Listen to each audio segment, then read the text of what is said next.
Students, welcome to CRP academy. CRP একাডেমিতে তোমাদের সকলকে স্বাগত এবং প্রত্যেককে গুড মর্নিং। আমরা নতুন জিকে সিরিজ শুরু করেছি, জিকে অ্যাকশন, যেখানে 40টি করে টপ এমসিকিউ প্র্যাকটিস করছি upcoming West Bengal police, panchayat পরীক্ষা, এসএসসি এবং রেলওয়ে পরীক্ষাকে টার্গেট করে। এবং সমস্ত সাবজেক্টের উপর থেকে কভার আপ থাকছে প্রত্যেকটা প্রশ্ন উত্তর, হিস্ট্রি, জিওগ্রাফি, পলিটিক্স, সায়েন্স, স্ট্র্যাটেজিকে, এবং সাথে থাকছে এক্সট্রা নোটস। প্রত্যেকদিন এই ক্লাসগুলো ফলো করতে থাকো, আপকামিং সমস্ত এক্সামের জন্য খুবই খুবই উপকারী। প্রত্যেকটা পরীক্ষাতে জিকে কিন্তু খুবই ভাইটাল একটি টপিক হয়ে থাকে। তো প্রত্যেকদিন ক্লাসগুলো ফলো করতে থাকো এবং আমাদের সিআরপি একাডেমিতে নতুন হতে গেলে চ্যানেলটিকে সাবস্ক্রাইব করো, পাশের বেল আইকনটা প্রেস রাখো এবং আমাদের অফিসিয়াল টেলিগ্রাম চ্যানেলে যুক্ত হয়ে যাও। এই সমস্ত ক্লাসের পিডিএফ, বিষয়ভিত্তিক মক টেস্ট, সাপ্তাহিক কারেন্ট অ্যাফেয়ার্স এবং সাপ্তাহিক ফুল মক টেস্ট পাওয়ার জন্য। যাই হোক, আজকের ক্লাসে যে গুরুত্বপূর্ণ 40টি প্রশ্ন উত্তর রয়েছে সেগুলো এক এক করে দেখব। দেখো, প্রথম প্রশ্ন, 1 নম্বর প্রশ্ন, কমনওয়েলথ গেমস 2026-এ ভারতের হয়ে সোনা জিতলেন নিচের কোনজন? কারেন্ট অ্যাফেয়ার্স উপর থেকে প্রশ্ন। কমনওয়েলথ গেমস 2026-এ ভারতের হয়ে প্রথম সোনা জিতলেন নিচের কোনজন? সঠিক উত্তর হয়ে যাবে অপশন বি, মীরাবাই চানু। মীরাবাই চানু তিনি কমনওয়েলথ গেমস 2026-এ ভারতের হয়ে সোনা জিতেছেন। দেখো, 2026 সালের কমনওয়েলথ গেমস বর্তমানে স্কটল্যান্ডের গ্লাসগোতে অনুষ্ঠিত হচ্ছে। তারপর দেখো, ফিনিদা ইউনিকর্ন গ্লাসগো 2026 কমনওয়েলথ গেমসের আনুষ্ঠানিক ম্যাসকট। এই যে পাশে যে ছবিটা দেওয়া রয়েছে, দেখো, ফিনিদা ইউনিকর্ন নামকরণ করা হয়েছে, তো সেটি হচ্ছে ম্যাসকট। এবং 2000 সালের সিডনি অলিম্পিকে কর্ণ মালেশ্বরী, দেখো অপশন এতে যে যার নাম রয়েছে, তিনি প্রথম ভারতীয় মহিলা ছিলেন যিনি ভারোত্তোলনে ব্রোঞ্জ পদক জিতেছিলেন। এবং এই মীরাবাই চানু তিনিও ভারোত্তোলনেই অর্থাৎ ওয়েট লিফটিং এ এই কমনওয়েলথ গেমস 2026-এ সোনা জিতেছেন। নেক্সট 2 নম্বর প্রশ্ন, প্রথম ভারতীয় হিসাবে ওয়ার্ল্ড জুনিয়র স্কোয়াশ চ্যাম্পিয়নশিপ জিতলেন নিচের কোনজন?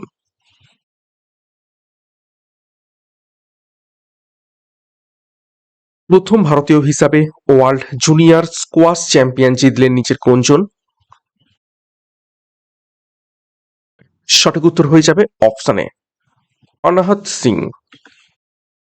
দেখো পাশের ছবিটা দেওয়া রয়েছে, Anahat Singh become the first Indian player to enter final of world junior squash championship. এবং শুধু ফাইনালে গেছে তা নয়, তিনি এই ওয়ার্ল্ড জুনিয়র স্কোয়াশ চ্যাম্পিয়নশিপ জিতেওছেন। মাত্র 18 বছর বয়স তার, তিনি এটি পেয়েছেন। নেক্সট 3 নম্বর প্রশ্ন, কার্গিল বিজয় দিবস পালিত হয় কবে? নিচের কোন তারিখে? কোন তারিখে প্রত্যেক বছর কার্গিল বিজয় দিবস পালিত হয়ে থাকে? সঠিক উত্তর অপশন এ, 26শে জুলাই। দেখো, 1999 সালে ভারত এবং পাকিস্তানের মধ্যে কার্গিল যুদ্ধ হয়েছিল, যা অপারেশন বিজয় নামে পরিচিত। তারপর দেখো, ভারতীয় সেনা দিবস পালিত হয়ে থাকে 15ই জানুয়ারি, নৌবাহিনী দিবস পালিত হয় 4ঠা ডিসেম্বর, বায়ুসেনা দিবস পালিত হয়ে থাকে 8ই অক্টোবর। এবং দেখো, 1971 সালের যুদ্ধে পাকিস্তানের বিরুদ্ধে জয়লাভের স্মরণে 16ই ডিসেম্বর বিজয় দিবস পালিত হয়ে থাকে। তো কিছু ভারতীয় আমাদের সামরিক দিবস সম্পর্কে আমরা দেখে নিলাম এবং তথ্য দেখে নিলাম, খুব ইম্পর্টেন্ট, এগুলো পরীক্ষাতে এসে থাকে ঘুরিয়ে ফিরিয়ে। নেক্সট 4 নম্বর প্রশ্ন, ভারতের নতুন শিক্ষামন্ত্রী হিসেবে অতিরিক্ত দায়িত্ব গ্রহণ করলেন নিচের কোনজন? সম্প্রতি তোমরা দেখেছো ককরোচ জনতা পার্টি নতুন একটি দল, তাদের প্রচারে এবং আন্দোলনের ফলে আগের যিনি শিক্ষামন্ত্রী ছিলেন ধর্মেন্দ্র প্রধান, তিনি পদত্যাগ করেছেন এবং তার জায়গায় নতুন শিক্ষামন্ত্রী কে দায়িত্ব গ্রহণ করেছেন? সঠিক উত্তর হবে অপশনে প্রহ্লাদ যোশী। আচ্ছা, এখান থেকে তথ্য দেখো, স্বাধীন ভারতের প্রথম শিক্ষামন্ত্রী কে ছিলেন? মৌলানা আবুল কালাম আজাদ। এবং তার জন্মদিনের উপলক্ষে, অর্থাৎ এই মৌলানা আবুল কালাম আজাদের জন্মদিনের উপলক্ষে 11ই নভেম্বর ভারতের জাতীয় শিক্ষা দিবস পালিত হয়ে থাকে। নেক্সট প্রশ্ন যাবো, তার আগে গুরুত্বপূর্ণ ঘোষণা। পঞ্চায়েত ফাউন্ডেশন ব্যাচ 5 লঞ্চ করা হয়েছে। এখানে পঞ্চায়েত পরীক্ষার সেরা প্রস্তুতি পাবে প্রত্যেকটি বিষয়, অর্থাৎ বাংলা, ইংরেজি, গণিত এবং সাধারণ জ্ঞানের প্রত্যেকটি বিষয়, প্রত্যেকটা অধ্যায় ধরে ধরে সম্পূর্ণ ডেসক্রিপটিভ প্যাটার্নে থিওরির মাধ্যমে ক্লাস পাবে। থিওরি কমপ্লিট হয়ে গেলে mock test, PDF, study material এবং নোটস। সিমিলারলি পুলিশ পরীক্ষারও মিশন খাকি পুলিশ ব্যাচ লঞ্চ করা হয়েছে। এখানেও পরীক্ষার সিলেবাস এবং এক্সাম প্যাটার্ন অনুযায়ী বিষয়ভিত্তিক, অধ্যায়ভিত্তিক থিওরি ক্লাস, থিওরির উপর বেস করে mock test, PDF, study material এবং নোটস। তো যোগাযোগ করো 9647553612 নম্বরে। যার যে ব্যাচ কোর্সের প্রয়োজন রয়েছে সেই অনুযায়ী যুক্ত হয়ে যাও পরীক্ষার সেরা প্রস্তুতি নেওয়ার জন্য। বিস্তারিত ডেসক্রিপশন বক্সে রয়েছে। নেক্সট দেখো 5 নম্বর প্রশ্ন, কোন সময় জৈন ধর্ম শ্বেতাম্বর এবং দিগম্বর সম্প্রদায়ে বিভক্ত হয়ে যায়? নিচের কোন সময়ে জৈন ধর্ম শ্বেতাম্বর এবং দিগম্বর এই দুটো সম্প্রদায়ে বিভক্ত হয়ে যায়?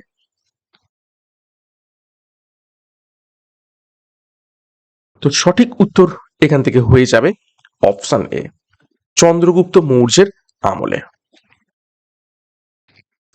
দেখো, শ্বেতাম্বর সম্প্রদায়ের সন্ন্যাসীরা সাদা বস্ত্র পরিধান করতেন এবং এদের নেতৃত্ব দেন স্থূলভদ্র।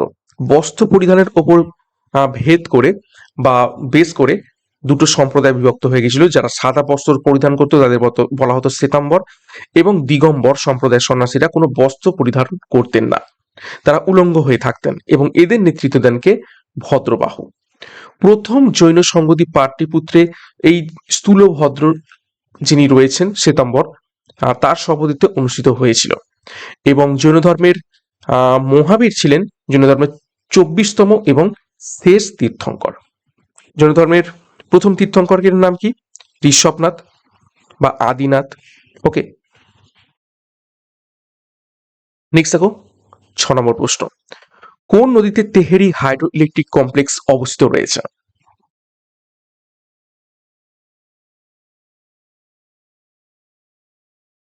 সঠিক উত্তর অপশন বি, ভাগীরথী নদীতে। দেখো ডিটেলসে, তেহরি বাঁধ এটি ভারতের সর্বোচ্চ বাঁধ যা উত্তরাখণ্ডে অবস্থিত রয়েছে। তারপর দেখো হীরাকুদ বাঁধ মহানদীর উপর অবস্থিত রয়েছে ওড়িশাতে, ভারতের দীর্ঘতম বাঁধ। ভাকরা নাঙ্গাল বাঁধ শতদ্রু নদীর উপর অবস্থিত রয়েছে, হিমাচল এবং পাঞ্জাব অবস্থিত, এবং ভাকরা নাঙ্গাল হচ্ছে হাইয়েস্ট স্ট্রেট গ্র্যাভিটি।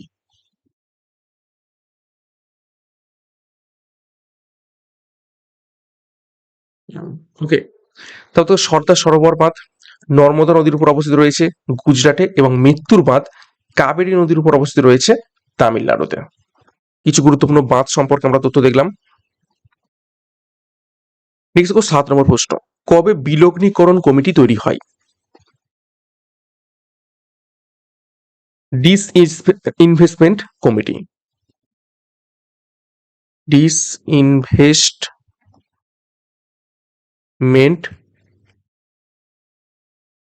কমিটি নিচের কোন সালে তৈরি হয়? সঠিক উত্তর হবে অপশন সি, 1996 সালের আগস্ট মাসে এই বিলগ্নীকরণ কমিটি তৈরি হয়। নেক্সট দেখো 8 নম্বর প্রশ্ন, ব্রিক্সে বি দ্বারা চিহ্নিত কোন দেশ? ব্রিক্সের দেখো 5টি লেটার রয়েছে, প্রত্যেকটা লেটার প্রত্যেকটা দেশকে সিগনিফাই করে। তো বি ফর সঠিক উত্তর হয়ে যাবে অপশন সি, ব্রাজিল। দেখো ব্রিক্সের পুরো অর্থ হলো ব্রাজিল, রাশিয়া, ইন্ডিয়া, চায়না এবং এস ফর সাউথ আফ্রিকা। যদিও ব্রিক্সে বর্তমানে আরো অনেক দেশ অ্যাড হয়েছে। দেখো ব্রিক্সের বর্তমান সদস্য হচ্ছে 10টি, কি কি? ব্রাজিল, চীন, দক্ষিণ আফ্রিকা, মিশর, Ethiopia, Bharat, Indonesia, Iran, Russia এবং সংযুক্ত আরব আমিরাত। ঠিক আছে, এতগুলো দেশ বর্তমানে ব্রিক্সে রয়েছে। এবং ব্রিক্স দেশগুলি তৈরির ব্যাংকের যে নাম সেটি হলো নিউ ডেভেলপমেন্ট ব্যাংক অর্থাৎ এনডিবি, যার সদর দপ্তর রয়েছে সাংহাই, চীনে। 9 নম্বর প্রশ্ন, মহারানা প্রতাপের ঘোড়ার নাম কি ছিল?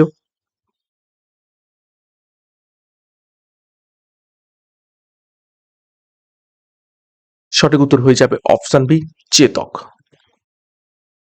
দেখো আলেকজান্ডারের বিখ্যাত ঘোড়ার নাম ছিল বুসেফালাস।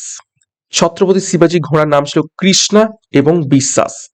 আর রানী লক্ষ্মীবাইয়ের ঘোড়াগুলির নাম ছিল বাদল, পবন এবং সারাঙ্গী। নিচে ছত্রপতি শিবাজি এবং তার ঘোড়া চিতকের একটা ছবি দেওয়া রয়েছে। 10 নম্বর প্রশ্ন, ধমনী সাধারণত ড্যাশযুক্ত রক্ত পরিবহন করে। ধমনী কি ধরনের রক্ত পরিবহন করে?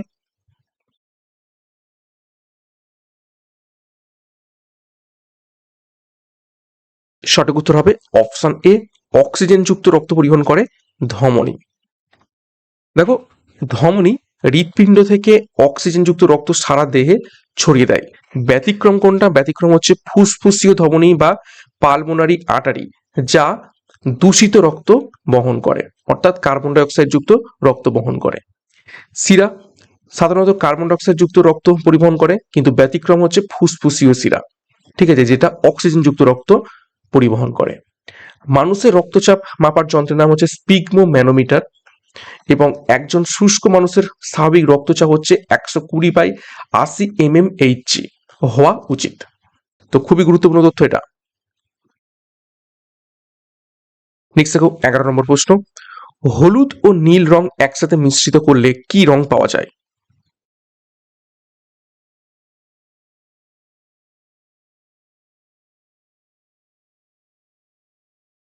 সঠিক উত্তর হবে অপশন বি, সবুজ রং পাওয়া যায় হলুদ এবং নীল রং মিশ্রিত করলে। দেখো, আলোর প্রাথমিক বা মৌলিক রং হচ্ছে তিনটি, কি কি? লাল, নীল এবং সবুজ। লাল এবং সবুজ রং মেশালে হলুদ রং উৎপন্ন হয়, আর লাল এবং নীল রং মেশালে ম্যাজেন্টা রং তৈরি হয়ে থাকে। এগুলো পরীক্ষা এসে থাকে, লাল সবুজ মেশালে কি হয়, লাল নীল মেশালে কি হয়, ঠিক আছে। আর তিনটি রং, অর্থাৎ এই যে প্রাথমিক যে তিনটি রং লাল, নীল, সবুজ, এই তিনটি রঙে যদি মেশানো হয় তাহলে কি তৈরি হবে? সাদা আলো বা সাদা রং তৈরি হয়ে যাবে। ওকে, দেখো 12 নম্বর প্রশ্ন। দেখো, বিট্রাইস নামক চরিত্রটিকে শেক্সপিয়ারের কোন গ্রন্থে পাওয়া যায়?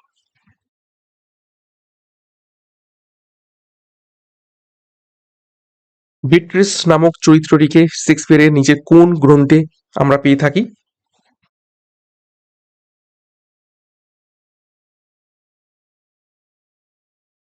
সঠিক উত্তর হবে option D, match ado about nothing. এই গ্রন্থের একটি বিখ্যাত চরিত্র বিট্রিস নামক।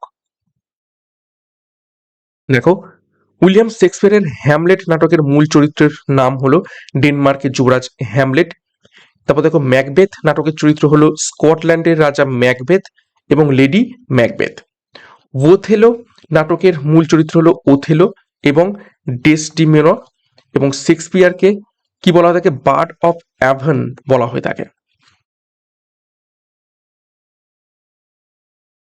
13 নম্বর প্রশ্ন, ভিএলএসআই কথাটির পুরো অর্থ হলো নিচের কোনটি?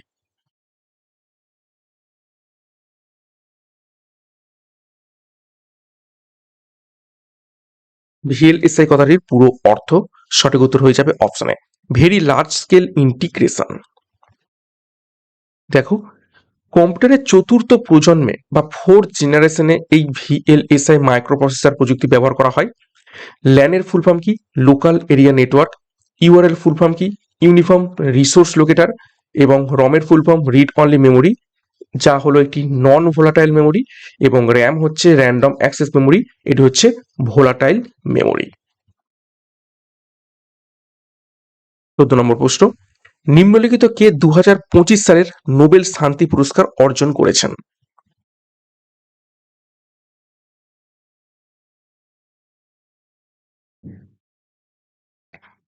তো নোবেল শান্তি পুরস্কার 2025 সালে কে পেয়েছেন? সঠিক উত্তর হবে অপশন ডি, মারিয়া করিনা মাচাদো। ঠিক আছে, খুব ইম্পর্টেন্ট প্রশ্ন। দেখো, পদার্থবিজ্ঞানে এটা 2025 সাল, ঠিক আছে। পদার্থবিজ্ঞানে জন ক্লার্ক, মিশেল এইচ ডেভোরেট এবং জন এম মার্টিনেস, এই তিনজন নোবেল পুরস্কার পেয়েছেন। রসায়নে দেখো, সুসুমু কিতাকাওয়া, রিচার্ড রবসন এবং অমর এল ইয়াঘি, এই তিনজন নোবেল পুরস্কার পেয়েছেন। শারীরবিদ্যা বা চিকিৎসাবিদ্যায় মেরি ই ব্রোনকো, ফ্রেড রামসডেল এবং সিমন সাকাগুচি পেয়েছেন। সাহিত্যে পেয়েছেন দেখো, লাজলো ক্রাসনোহরকাই, শান্তিতে পেয়েছেন মারিয়া করিনা মাচাতো এবং অর্থনীতিতে নোবেল পুরস্কার পেয়েছেন জোয়েল মুকির, ফিলিপ অ্যাগিয়ান এবং পিটার হাউইট। তো পিডিএফ গুলো তোমরা যখন পেয়ে যাবে তখন খুব ভালোভাবে এই নামগুলো কিন্তু পড়বে, পরীক্ষাতে এইখান থেকে প্রশ্ন আসার চান্স প্রবল রয়েছে। নেক্সট 15 নম্বর প্রশ্ন, রেডিয়েশন পরিমাপ করতে নিম্নলিখিত কোন যন্ত্রটি ব্যবহার করা হয়?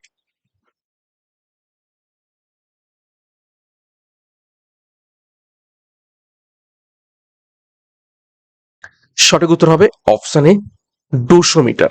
ডোসোমিটার ব্যবহার করা হয়ে থাকে রেডিয়েশন পরিমাপ করতে। আরো একটা যন্ত্র রয়েছে, সেটা হচ্ছে গেইগার মুলার কাউন্টার। গেইগর মুলার কাউন্টার এই নামক আর একটা যন্ত্র রয়েছে যেটার মাধ্যমে রেডিয়েশন পরিমাপ করা হয়ে থাকে। দেখো, ফ্যাথোমিটার সমুদ্রের গভীরতা মাপার যন্ত্র, ব্যারোমিটার বায়ুমণ্ডলের চাপ মাপার যন্ত্র, ল্যাক্টোমিটার দুধের বিশুদ্ধতা পরিমাপ করার যন্ত্র, অ্যানিমোমিটার বাতাসের গতিবেগ পরিমাপ করার যন্ত্র। 16 নম্বর প্রশ্ন, রাজীব গান্ধীকে কোন সালে হত্যা করা হয়? খুবই ইম্পর্টেন্ট এবং বাছাই করা প্রশ্ন তো নিয়ে এসেছি। তো রাজীব গান্ধীকে হত্যা করা হয় অপশানে 1991 সালে। দেখো ডিটেলসে, 1991 সালের 21শে মে তামিলনাড়ুর শ্রী পেরাম্বুদুরে এলটিটিই জঙ্গিদের আত্মঘাতী হামলায় তিনি নিহত হন। এই দিনটিকে ভারতীয় জাতীয় সন্ত্রাস বিরোধী দিবস বা অ্যান্টি টেরোরিজম ডে হিসাবে পালন করা হয়ে থাকে। তারপর থেকে ভারতের প্রাক্তন প্রধানমন্ত্রী ইন্দিরা গান্ধীকে 1984 সালে হত্যা করা হয়েছিল এবং মহাত্মা গান্ধীকে 1948 সালের 30শে জানুয়ারি হত্যা করা হয় এবং এই 30শে জানুয়ারি দিনটিকে শহীদ দিবস হিসাবে পালিত হয়ে থাকে গোটা দেশ জুড়ে। 17 নম্বর প্রশ্ন, নিম্নলিখিত কোন ভাষাটি দ্রাবিড় সাহিত্যের অংশ নয়? চারটি ভাষা রয়েছে, কোন ভাষাটি দ্রাবিড় সাহিত্যের অংশ নয়? সঠিক উত্তর অপশন ডি, সংস্কৃত। দেখো, সংস্কৃত হলো ইন্দো আর্য ভাষা পরিবারের অন্তর্গত। দক্ষিণ ভারতের প্রধান চারটি ভাষা হলো তামিল, তেলেগু, কন্নড় এবং মালয়ালম। দ্রাবিড় ভাষা পরিবারের অংশ এই চারটি ভাষা, তামিল, তেলেগু, কন্নড় এবং মালয়ালম। ভারতের সংবিধানের অষ্টম তফসিলে 22টি স্বীকৃত ভাষার উল্লেখ রয়েছে এবং তামিল হলো ভারতের প্রথম ধ্রুপদী ভাষা যা 2004 সালে স্বীকৃতি পায়। 18 নম্বর প্রশ্ন, নিম্নোক্ত কোন দেশগুলি G7 এর অন্তর্ভুক্ত? চারটি অপশন রয়েছে, ভালো করে দেখে উত্তর করবে। কোন দেশগুলো G7 এর অন্তর্ভুক্ত?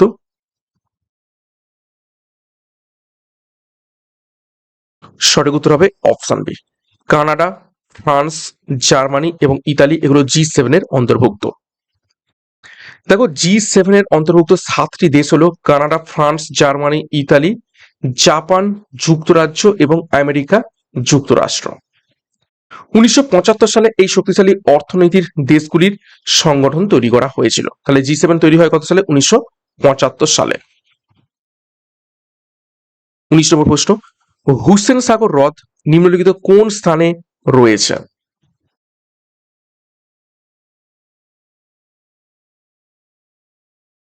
সঠিক উত্তর অপশন সি, হায়দ্রাবাদে অবস্থিত রয়েছে। দেখো, উলার হ্রদ জম্মু কাশ্মীরে অবস্থিত, এটি ভারতের বৃহত্তম মিষ্টি জলের হ্রদ। চিল্কা হ্রদ উড়িষ্যা অবস্থিত রয়েছে, এটি ভারতের বৃহত্তম নোনা জলের উপহ্রদ বা লাগুন বলা হয়ে থাকে। ভেমনাদ হ্রদ কেরলে অবস্থিত ভারতের দীর্ঘতম হ্রদ। আর লোকটাক হ্রদ মণিপুরে অবস্থিত, যা ভাসমান দ্বীপের জন্য বিখ্যাত এবং বিশ্বের একমাত্র ভাসমান জাতীয় উদ্যান কেইবুল লামজাও, ঠিক আছে, কেইবুল লামজাও অবস্থিত রয়েছে এই লোকটাক হ্রদের উপরে। 20 নম্বর প্রশ্ন, নিম্নলিখিত কোন শাসক বিহারের বোধ গোয়াতে প্রসিদ্ধ মহাবোধি মন্দির নির্মাণ করেছিলেন?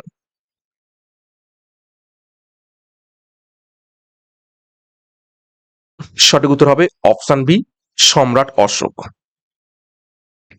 দেখো মহাবোধি মন্দির 2002 সালে ইউনেস্কো ওয়ার্ল্ড হেরিটেজ সাইটের মর্যাদা লাভ করে। সাঁচি স্তূপ সম্রাট অশোক নির্মাণ করেছিলেন। উড়িষ্যার কোনারকে সূর্য মন্দির নির্মাণ করেছিলেন প্রথম নরসিংহদেব। এবং খাজুরাহোর মন্দিরগুলো চান্দেলা রাজবংশের রাজাদের দ্বারা নির্মিত হয়েছিল। কিছু গুরুত্বপূর্ণ তথ্য দেখলাম এখান থেকে। নেক্সট 21 নম্বর প্রশ্ন, তৈমুর লং কত সালে ভারত আক্রমণ করেছিলেন?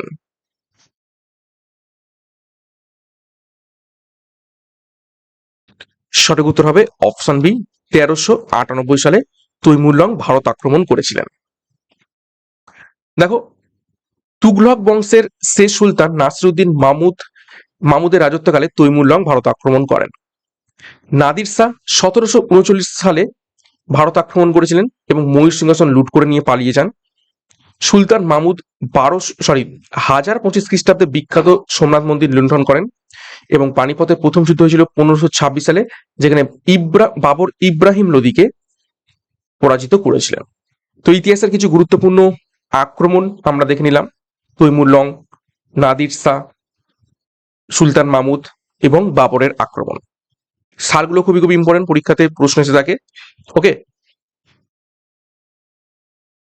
22 নম্বর প্রশ্ন, মহাত্মা গান্ধী শিল্প শ্রমিকদের সাথে নিম্নলিখিত কোন আন্দোলনটি করেছিলেন?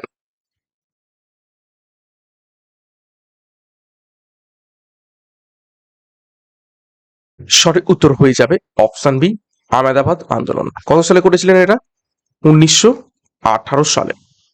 দেখো ডিটেলসে, 1917 সালে চম্পারণ সত্যাগ্রহ ছিল ভারতের গান্ধীজির প্রথম আইন অমান্য আন্দোলন। তারপর দেখো 1918 সালে আহমেদাবাদ মিল ধর্মঘট ছিল গান্ধীজির প্রথম অনশন ধর্মঘট বা হাঙ্গার স্ট্রাইক। 1918 সালের খেদা সত্যাগ্রহ ছিল প্রথম অসহযোগ বা নন কোঅপারেশন আন্দোলন। আর 1930 সালের 12ই মার্চ গান্ধীজির বিখ্যাত ডান্ডি মার্চ বা লবণ সত্যাগ্রহ শুরু করেছিলেন। তো গান্ধীজির খুবই গুরুত্বপূর্ণ কিছু আন্দোলন আমরা দেখে নিলাম। 23 নম্বর প্রশ্ন দেখো, ভারতীয় সংবিধানের কোন ধারায় নাগরিকদের মৌলিক অধিকার সম্পর্কে তথ্য রয়েছে? মৌলিক অধিকার অর্থাৎ ফান্ডামেন্টাল রাইটস।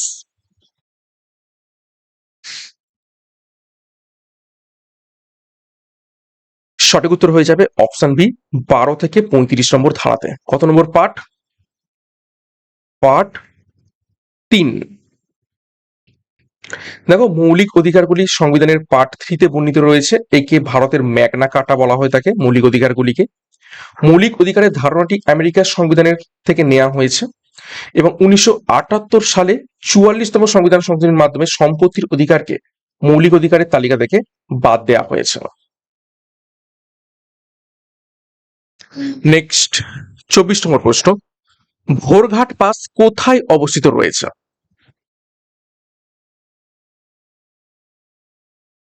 নিচে কোন রাজ্যে ভোরঘাট পাস অবস্থিত রয়েছে? সঠিক উত্তর অপশন সি, মহারাষ্ট্রে।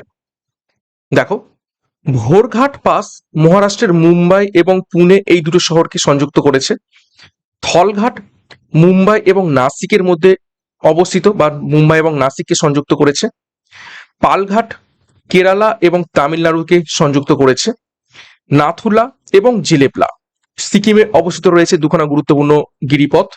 এবং রোথাং পাস হিমাচল প্রদেশে অবস্থিত রয়েছে।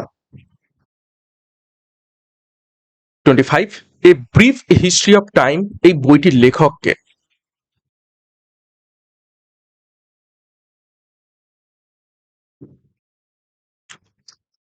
সঠিক উত্তর অপশন এ, স্টিফেন হকিং এই গুরুত্বপূর্ণ বইটির লেখক। বহুবার পরীক্ষাতে এসেছে, ভিভিআই করবে। তারপর দেখো কিছু গুরুত্বপূর্ণ বই এবং তাদের লেখকদের নাম দেখে নেব। ডিসকভারি অফ ইন্ডিয়া বইটি লিখেছেন Jawaharlal Nehru. Wings of fire এবং ইগনাইটেড মাইন্ডস বইটির লেখক হলেন APJ Abdul Kalam. My experiments with truth এই বইটির লেখক মহাত্মা গান্ধী। এবং নেলসন ম্যান্ডেলার আত্মজীবনীর নাম লং ওয়াক টু ফ্রিডম। 26, তাঁতিয়া তোপি তার কার বিশ্বস্ত অনুচর ছিলেন?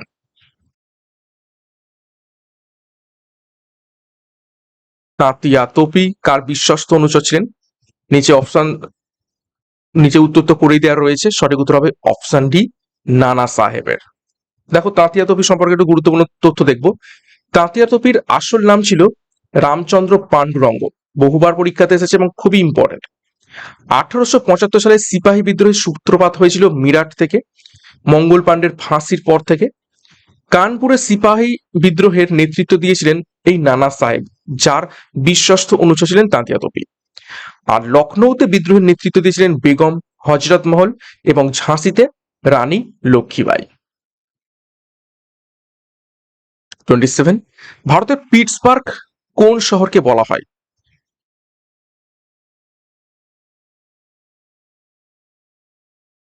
সঠিক উত্তর অপশন বি, জামশেদপুর। প্রশ্ন দেখবে, উত্তর করবে, স্যাটাসাট। দেখো, লৌহ এবং ইস্পাত শিল্পের প্রাচুর্যের জন্য ঝাড়খণ্ডের জামশেদপুরকে ভারতের পিটসবার্গ বলা হয় থাকে। আহমেদাবাদকে ভারতের ম্যানচেস্টার বলা হয়। বেঙ্গালুরুকে ভারতের সিলিকন ভ্যালি বা স্পেস সিটি বলা হয়ে থাকে, এবং জয়পুরকে গোলাপি শহর এবং কলকাতাকে সিটি অফ জয় বলা হয়ে থাকে। বিভিন্ন শহরে বিভিন্ন প্রসিদ্ধ ডাকনাম রয়েছে। 28, নীলদর্পণ ইংরেজি অনুবাদ করার জন্য কাকে জরিমানা করা হয় এবং কারাদণ্ড দেয়া হয়?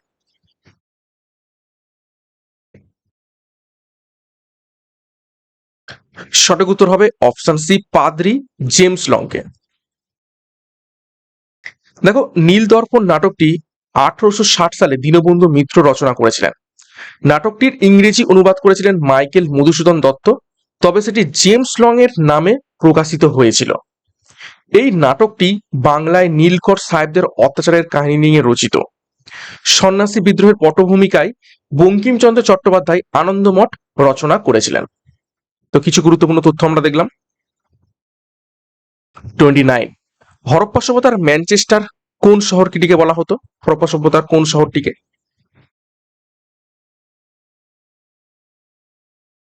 সঠিক উত্তর হবে অপশন ডি, লোথালকে। দেখো, লোথাল গুজরাট অবস্থিত এবং সিন্ধু বা হরপ্পা সভ্যতার একটি গুরুত্বপূর্ণ বন্দর শহর ছিল। এখানে সুতির কাপড়ের ব্যবসার কারণে একে ম্যানচেস্টার বলা হয়। তারপর দেখো, রাজস্থানের কালীবঙ্গান কালো রঙের চুড়ির জন্য বিখ্যাত ছিল। গুজরাটের ধোলাভিরা হরপ্পা সভ্যতার উন্নত জল সংরক্ষণ ব্যবস্থা বা ওয়াটার ম্যানেজমেন্টের জন্য পরিচিত। এবং মহেঞ্জোদারো শব্দের অর্থ হলো মৃতস্তূপ বা মাউন্ড অফ ডেড। এই পয়েন্টগুলো থেকে পরীক্ষায় প্রশ্ন এসে থাকে, ভালোভাবে দেখবে। 30 নম্বর প্রশ্ন, ভূপৃষ্ঠে গতিশীল কোনো বস্তুর কিছু সময় পরে নিজে থেকেই থেমে যায়, নিচের কোন ধর্মের জন্য? ভূপৃষ্ঠে গতিশীল কোনো বস্তু কিছু সময় পরে নিজে থেকেই থেমে যায়, এটা কোন ধর্মের জন্য বা কোন বলের জন্য? সঠিক উত্তর হবে অপশন বি, ঘর্ষণ বলের জন্য। দেখো, নিউটনের প্রথম গতিসূত্র থেকে আমরা জাড্য ধর্ম বা ইনার্সিয়া এবং বলের সংজ্ঞা পাই। এবং নিউটনের তৃতীয় সূত্র অনুযায়ী প্রত্যেক ক্রিয়ার সমান এবং বিপরীত প্রতিক্রিয়া থেকে থাকে। 31 নম্বর প্রশ্ন দেখো, জলে ডুবে মৃত্যুর ক্ষেত্রে ডায়াগনোসিস করতে নিচের কোনটি সাহায্য নেওয়া হয়?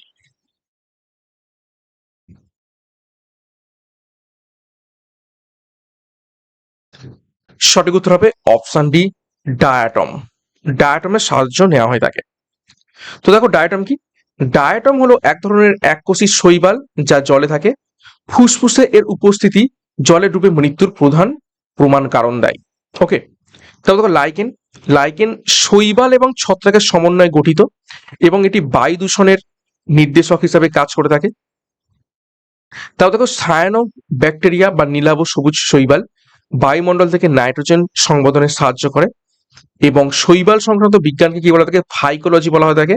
এবং ছত্রাক সংক্রান্ত বিজ্ঞানকে মাইকোলজি বলা হয়ে থাকে। 32 নম্বর প্রশ্ন, 1905 সালে ঢাকা অনুশীলন সমিতি স্থাপন করেছিলেন নিচের কোন ব্যক্তি?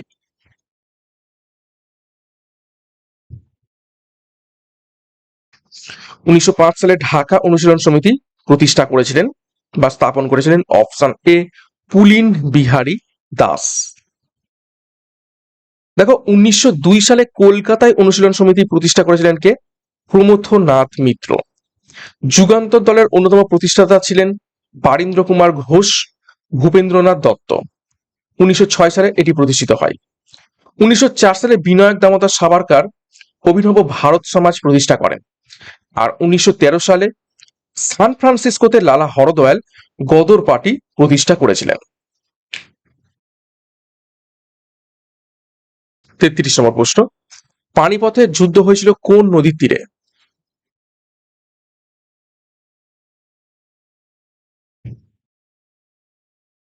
সঠিক উত্তর হবে অপশন সি, যমুনা নদীর তীরে।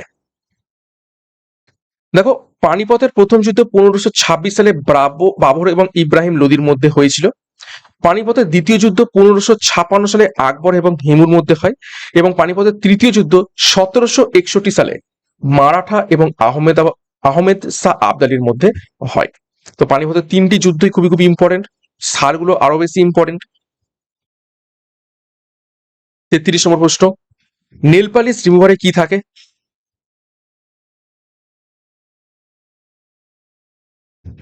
সঠিক উত্তর অপশন সি, অ্যাসিটোন থেকে থাকে। দেখো, অ্যাসিটোন হলো একটি অতি উদ্বায়ী জৈব দ্রাবক, নেল পালিশ রঙের সাথে মিশে সেটা উদ্বায়ী হয়ে যায়।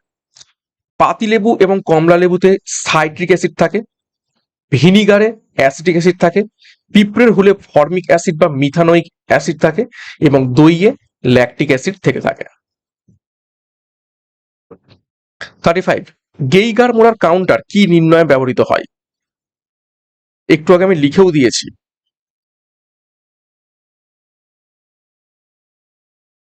সঠিক উত্তর হবে অপশন সি, তেজস্ক্রিয়তা। ঠিক আছে, তেজস্ক্রিয়তা বা রেডিও অ্যাক্টিভিটি নির্ণয়ে গেইগার মুলার কাউন্টার ব্যবহার করা হয়। দেখো, তেজস্ক্রিয়তার প্রথম আবিষ্কার করেন ফরাসি বিজ্ঞানী হেনরি বেকারেল। তেজস্ক্রিয়তা মাপার এসআই একক হলো বেকারেল এবং ব্যবহারিক একক হলো কুরি। বিজ্ঞানী রন্টজেন এক্স রশ্মি আবিষ্কার করেন, এবং ইলেকট্রন আবিষ্কার করেছিলেন জে জে থমসন। প্রোটন আবিষ্কার করেন রাদারফোর্ড। 36, প্রাণীদেহে যে কোষ বিভাজিত হয় না সেটি হলো নিচের কোন কোষ?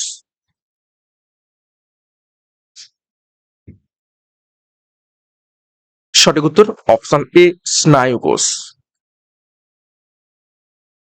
দেখো, স্নায়ু কোষ বা নিউরনে সেন্ট্রোজোম নিষ্ক্রিয় থাকায় এরা কোষ বিভাজনে অংশ নিতে পারে না। নিউরন হলো প্রাণীদেহের দীর্ঘতম কোষ। মাইটোকন্ড্রিয়াকে কোষের শক্তিঘর বলা হয়ে থাকে, লাইসোজোমকে কোষের আত্মঘাতী থলি, এবং রাইবোজোমকে প্রোটিন ফ্যাক্টরি বলা হয়ে থাকে। তো কোষ সম্পর্কিত কিছু তথ্য দেখলাম আমরা। 37, দেখো, ইউনেস্কো সদর দপ্তর কোথায় অবস্থিত রয়েছে?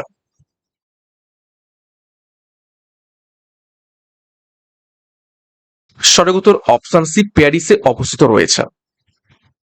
দেখো, ইউনেস্কোর full form United Nations Educational Scientific and Cultural organisation.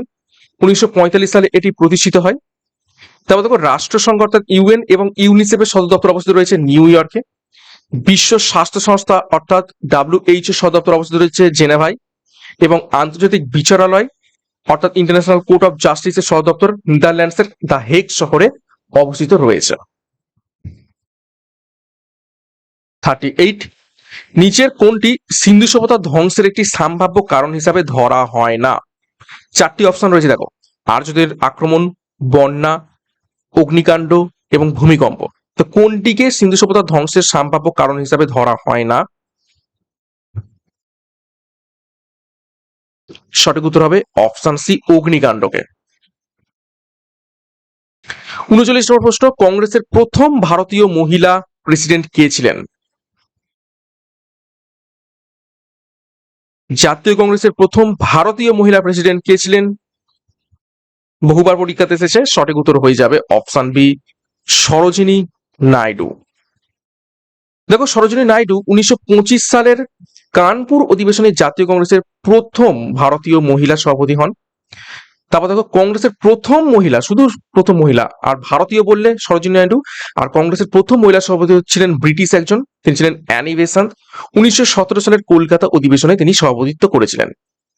কংগ্রেসের প্রথম মুসলিম সভাপতি ছিলেন বদিরুদ্দিন তায়েবজি 1867 সালে, এবং ভারতের প্রথম মহিলা মুখ্যমন্ত্রী কে ছিলেন? সুচেতা কৃপালিনী, উত্তরপ্রদেশের মুখ্যমন্ত্রী তিনি ছিলেন। 40 নম্বর প্রশ্ন এবং আজকের ক্লাসের শেষ প্রশ্ন, কিসের উপস্থিতিতে দেহের ভিতর রক্ত জমাট বাঁধে না? ইজি প্রশ্ন, বহুবার পরীক্ষাতে এসেছে, সঠিক উত্তর করতে পারবে প্রত্যেকে। সঠিক উত্তর অপশনে হেপারিনের উপস্থিতিতে। দেখো, হেপারিনকে কোথায় পাওয়া যায়? মানব দেহের যকৃতে। যকৃত থেকে নিঃসৃত হয় এবং এটি রক্তনালীর ভিতরে রক্ততঞ্চন রোধ করে। শরীরের বাইরে কেটে গেলে রক্ত জমাট বাঁধতে সাহায্য করে ভিটামিন কে এবং ফাইব্রিনোজেন প্রোটিন, এরা শরীরের বাইরে কেটে গেলে। হিমোগ্লোবিনের উপস্থিতির কারণে রক্তের রং লাল হয় এবং অক্সিজেন পরিবহনে সাহায্য করে থাকে এই হিমোগ্লোবিন। মানুষের রক্তে স্বাভাবিক পিএইচ এর মাত্রা হলো 7.4, যা সামান্য ক্ষারীয় বা বেসিক। তো এই ছিল আজ ক্লাসের গুরুত্বপূর্ণ 40টি প্রশ্ন উত্তর। খুবই ইম্পর্টেন্ট এবং স্ট্যান্ডার্ড লেভেলের প্রশ্ন উত্তর ছিল। 40-এর মধ্যে কার কত স্কোর হয়েছে প্রত্যেকে একটু কমেন্ট বক্সে কমেন্ট করবে। ক্লাসগুলো কেমন লাগছে সেই ব্যাপারেও মন্তব্য করো এবং প্রত্যেকদিন ক্লাসগুলো ফলো করতে থাকো। ক্লাসটা শেষ করবো তার আগে গুরুত্বপূর্ণ ঘোষণা, পঞ্চায়েত ফাউন্ডেশন ব্যাচ 5 লঞ্চ করা হয়েছে। সম্পূর্ণ পরীক্ষার সিলেবাস এবং এক্সাম প্যাটার্ন অনুযায়ী বিষয়ভিত্তিক অধ্যায়ভিত্তিক থিওরির মাধ্যমে ক্লাস পাবে। থিওরি কমপ্লিট হয়ে গেলে mock test, PDF, study material এবং নোটস। সিমিলারলি পুলিশ পরীক্ষাকে লক্ষ্য করে মিশন খাকি পুলিশ ব্যাচ, এখানেও তোমরা পরীক্ষার সিলেবাস এবং এক্সাম প্যাটার্ন অনুযায়ী বিষয়ভিত্তিক অধ্যায়ভিত্তিক ক্লাস পাবে। তো যোগাযোগ করো 9647553612 নাম্বারে। যার যে ব্যাচ কোর্সের প্রয়োজন রয়েছে সেই অনুযায়ী যোগাযোগ করে যুক্ত হয়ে যাও, বিস্তারিত ডেসক্রিপশন বক্সে রয়েছে। এবং আমাদের অফিসিয়াল যে টেলিগ্রাম চ্যানেল রয়েছে সেখানে যুক্ত হয়ে যাও ক্লাসের পিডিএফ, বিষয়ভিত্তিক মক টেস্ট, সাপ্তাহিক কারেন্ট অ্যাফেয়ার্স এবং সাপ্তাহিক ফুল মক টেস্ট পাওয়ার জন্য। তো আজকের মতো ক্লাসটা এখানেই শেষ করছি। প্রত্যেককে all the best. Thank you, by.